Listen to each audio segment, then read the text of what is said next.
জন্য জাহান্নামের গর্ত। বন্ধু, যার জন্য কবরখানা জাহান্নামের গর্ত হবে, দুই পাশের মাটি এত জোরে চাপ মারবে, চাপের চোটে হাড় হড্ডি গুলা ভেঙ্গে চুরমার হয়ে যাবে। আমার বন্ধুরে,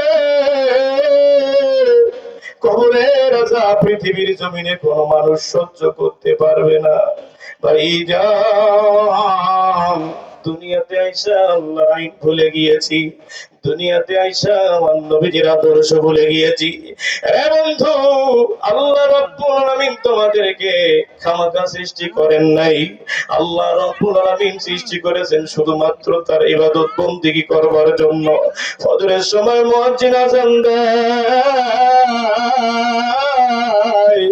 আমরা নামাজের প্রতি একেবারে উদাসী, 2-4 জন 5 জন জামাতে দেখা যায়। রে বন্ধু, ফজর কাজা করলাম, জোহরে ডাক দিল বান্দা, জোহরে পাইলাম না, আমি আল্লাহ বেজার লই। আল্লাহ রাব্বুল আলামিন আসরে ডাক দিল, আসরে পাইলাম না।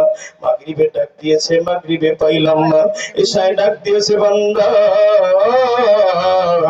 এখন সারাদিন ব্যস্ত তো তোমার শেষ হয়ে গিয়েছে, এখন মুয়াজ্জিন আযান দিয়েছে, চলো চলো মসজিদে, কিন্তু মাগরিব পাইলাম না, এশাও পাইলাম না।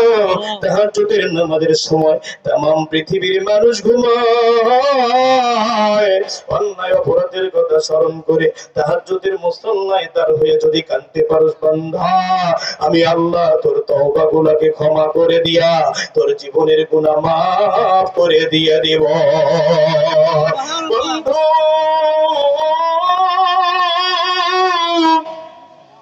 আমরা কেউ দুনিয়ার জমিনে থাকবো না। দুনিয়ার জিন্দেগির একদিন শুরু হয়েছে, আর একদিন শেষ হবে। আখিরাতের জিন্দেগির শুরু হবে, আর কিন্তু শেষ হবে না।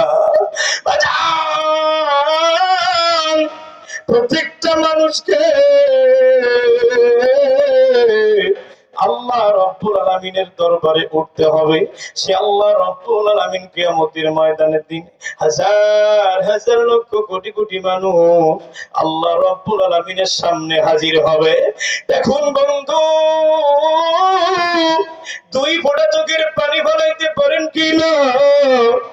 আমার বন্ধুগণ, নভেম্বর থেকে এখন অবধি পর্যন্ত ধারাবাহিকভাবে দেশে, আমার বাহিরের জেলায়, আমার বন্ধুগণ কত জায়গায় ভ্রমণ করলাম। আজ আপনাদের খেদমতে আছি, আগামীকাল যাব জামালপুর। আমার বন্ধুগণ, এরপরে